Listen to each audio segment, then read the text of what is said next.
2026 has been a fantastic year for C-dramas, but for many of us in the Western audience, it's easy to find ourselves a little lost, not just because of translation differences, but also because of the way these stories are told. And that's exactly what I've been seeing in the comments about one show that I absolutely loved, Veil of Shadows. A lot of viewers have said they were confused by certain events, character interactions, and plot developments. I won't mention the specifics because I don't want to spoil anything before we get there. So I decided to make a series of episode breakdowns to help explain what's happening and hopefully make the story easier to follow. Whether you've already watched the episode and need a few things cleared up, or you're just looking for a deeper understanding of the story, I've got you covered, so let's jump into it. Episode 1 starts off pretty crazy. We find ourselves in a small town called Lo-An. On a dark night in the 10th month, we see a man walking through an alleyway. Thankfully, he seems to have at least some self-preservation because he suddenly looks back as if he senses something behind him. Unfortunately for him, whatever danger is lurking isn't behind him at all. A moment later, blood drips down his back as something has attacked him from the front. Several days later, we begin following a young woman as she makes her way to the well-woven house. The murders are still the talk of the town, and we hear that yet another body has recently been discovered. Upon arriving, the young woman introduces herself as Yu Wei, the bride-to-be's cousin. Inside, we get our first glimpse of the family that owns this massive mansion. First, there's Wei Qing, the head of the Wei family and the groom-to-be.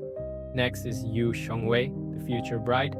We also meet Lo Wei, the Wei family steward, who informs the groom that the wedding dress will be ready in 2 days and that she will personally deliver it to the Yu family home. At that, the groom suggests that they visit the Dragon Deity temple to pray for a long and happy marriage.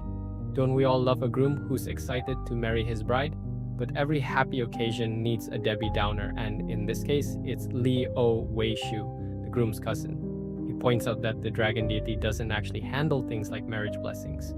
It's at this point that Yu Wei, the cousin, is formally introduced. Instead of excitement, the bride-to-be looks completely puzzled and asks, "You are?" That's when Yu Wei leans in close. Her eyes glow orange, and she appears to use some kind of mind manipulation magic to remind the bride that she's her favorite cousin. Of course, she remembers her, right? As the scene shifts to the Dragon Deity temple mentioned earlier, there we see two figures sprinting across rooftops while locked in combat. One wields a blazing fire sword, while the other fights using enchanted coins and a glowing red bead bracelet. After an impressive chase and battle sequence, they reach the riverbank. Just then, the bride-to-be steps off a boat and is immediately taken hostage by one of the fighters. The other combatant throws a coin, rescuing our beautiful bride and capturing the attacker. That's when we learn that the captured fighter is actually a weasel demon guilty of petty theft. He complains that the demon hunter should be chasing the truly dangerous demons, the ones stealing people's hearts instead of bothering him. The demon hunter casts a spell and the weasel demon is sucked into a pouch as the crowd cheers. We then learn that this is actually the second time this particular demon hunter has saved the bride-to-be. Apparently, half a month earlier, he rescued her from a 9-tailed fox demon with a broken tail. Shockingly, the groom had no idea about the first incident. Trouble in paradise, perhaps? Back at the Wei mansion, we learn that the hunter's name is Wu Shiguang. More surprisingly, we discover that he and the weasel demon are actually partners and staged the entire hostage situation. The question is, why? We also learned from our calculating duo that the one-leaf warriors of the Shilin sect are supposedly acting as bodyguards for the Wei family. Where these bodyguards actually are remains a mystery, but Wu Shiguang says it with such confidence that we can only take his word for it. The struggles of being a viewer. As the members of the Wei household gather around, Wu Shiguang reveals an interesting detail. The day he saved the bride-to-be from the Vox demon was also the day the first victim with a stolen heart appeared. This leads him to suspect that the Fox demon's true target was never the victim, it was Yu Shengwei. The demon may have settled for someone else, but it could return to finish the job. Naturally, he suggests that the groom hire him to personally protect the bride. But before anyone can agree, our manipulative cousin, Yu Wei, steps in. She points out that the hunter, aka Master Wu, did such a wonderful job of letting the fox demon escape the first time. If they hire him, he might excel at his job and get her cousin killed instead. She then adds that placing such a handsome, well-built man at the bride's side would be a great idea. Honestly, Yu Wei doesn't even need her mind control powers to get the job done. Master Wu is swiftly thrown out of the mansion. Master Wu doesn't take no for an answer though. Instead, he and she discuss just how suspicious, manipulative cousin Yu Wei's actions were. As viewers, we get the impression that neither of them is willing to let this go. That evening, Wei Qing prepares for his wedding. But before he can enjoy his big day, Master Wu knocks him out and steals his identity using a human skin mask. At the very same time, someone enters the bride's chambers. Their eyes glow orange. The question on all our minds at this moment is, how exactly is this person connected to our manipulative cousin, Yu Wei? The bride begins undressing as it becomes obvious that this mysterious intruder intends to impersonate her. While Master Wu prepares his plan, Qi decides it's time to exposition the absolute hell out of us. He reveals that the heart-stealing murders began on the 7th day of the 10th month and that a victim dies every 7 days. According to the pattern, someone is supposed to die tonight. He also drops another important detail. There's a bounty on the heart-stealing demon, meaning this investigation could be completely muddied by every demon hunter, adventurer, and opportunist looking to claim the reward. And just to make things more interesting, we discover that manipulative cousin Yu Wei has been eavesdropping on their entire conversation. Next comes the wedding we've all been waiting for. Guests flood into the well-woven house, and we're introduced to another duo. First, there's the always smiling Jinling and his beloved teddy bear. Then there's the incredibly chiseled warrior Li Ji, a man who looks like he was personally sculpted by the gods to make every man feel inadequate. We learn that both men belong to the infamous Shi Line sect. Unfortunately, that impressive title doesn't get them into the wedding. Why? Because they didn't bring gifts? Can someone tell me in the comments if wedding gifts are really that serious at Chinese weddings? While staring at the closed doors, Jiling casually says something very interesting. Human customs are so strange. Now, I don't know about you, but I don't go around saying you humans when people are acting weird. Why? Because I'm human. So Jiling, buddy, is there something you'd like to tell us? Anyway, that night, manipulative cousin Yu Wei enters the bride's chambers and prepares to lift the bride's veil when Master Wu, disguised as the groom, walks in. Master Wu lifts the veil and discovers that the woman beneath it isn't the bride at all. Exposed, the intruder immediately claws away Master Wu's disguise. The two launch into a fight. What's interesting is that neither of them seems particularly interested in killing the other. Instead, they fight like rivals, trying to prove who's better. Her movements are graceful and fluid, mirroring the flexible sword she wields.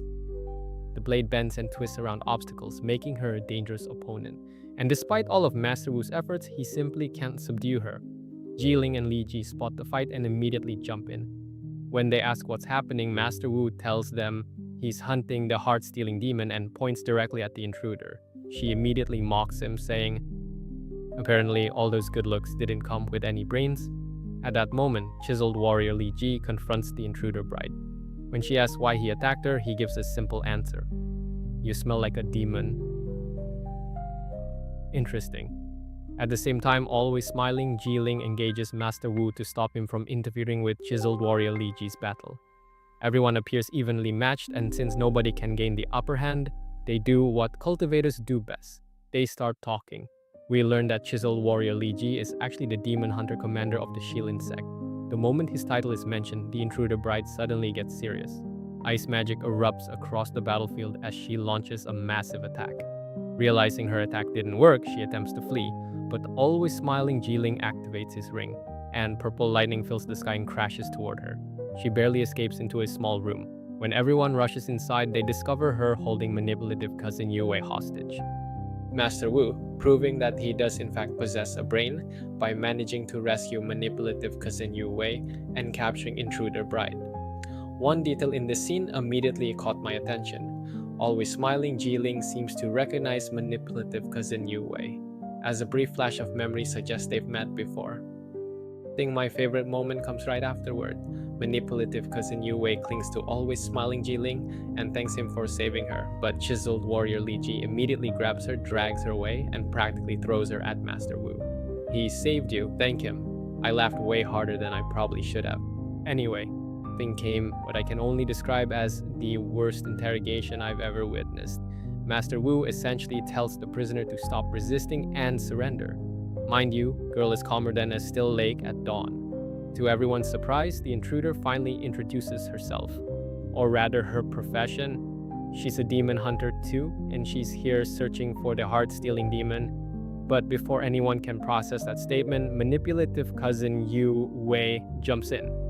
As she approaches the prisoner, it looks like she's secretly gathering power for something, but always smiling Jiling isn't convinced either. His ring detects demon energy, and it keeps reacting whenever it gets close to the intruder. The funny thing, when he says this, he's standing close to both the intruder bride and manipulative cousin. You Wei, make of that what you will. Suddenly they hear a disturbance. Master Wu is the first to react. We finally meet the mysterious one-leaf warriors, who are supposedly guarding the estate as he chases after what he believes is a demon. Master Wu discovers another body, heart ripped out, another victim. Except this time there's a twist. Hidden nearby is the wife, alive. In the dead man's hand, Master Wu finds a scroll bearing the words, Wei Miao Pavilion. Master Wu pursues a fleeing figure while always smiling. Jiling and chiseled warrior Li Ji discover traces of blood and ice nearby. Back in the small room, manipulative cousin Yu Wei secretly frees the captured intruder bride, proving they are working together. We also learn that manipulative cousin Yu Wei informed her about Master Wu's disguise from the very beginning. And finally, our mystery woman gets a name, Wang Yuan, or sister as manipulative cousin affectionately calls her. Master Wu soon clashes with what he calls the broken-tailed fox demon, showing off more of his mastery over the blood bead. He successfully captures it for about 5 seconds. That is, ice shards suddenly appear and shatter the seal, allowing the fox demon to escape. The fox races into the weaving workshop. Master Wu follows after it, but finds that the demon has taken on its human form and that they aren't the only ones in there. And for the first time, every major player we've met gathers in one room. Through Qi's intelligence gathering, we learn more about each suspect. Yu Shengwei, the bride, is the most famous embroiderer in all of Luan, known for her incredible depictions of birds and beasts. Next is Lo Wei, the steward who saved the Wei family business from financial ruin and earned the title of both steward and savior. According to local gossip, she's secretly in love with the groom, Wei Qing. Stumbling into the spotlight next is Li O Wei Shu. He comes from a prestigious military family but chose not to follow the path of a general. Instead, he fled arranged marriage half a month ago and arrived in Loan. Street gossip claims he's in love with Lo Wei. Then comes manipulative cousin Yu Wei. She grew up in the countryside not far from Loan, but what's truly strange is that her family and the bride's family rarely interact. Her sudden appearance at the wedding is unusual enough to raise eyebrows.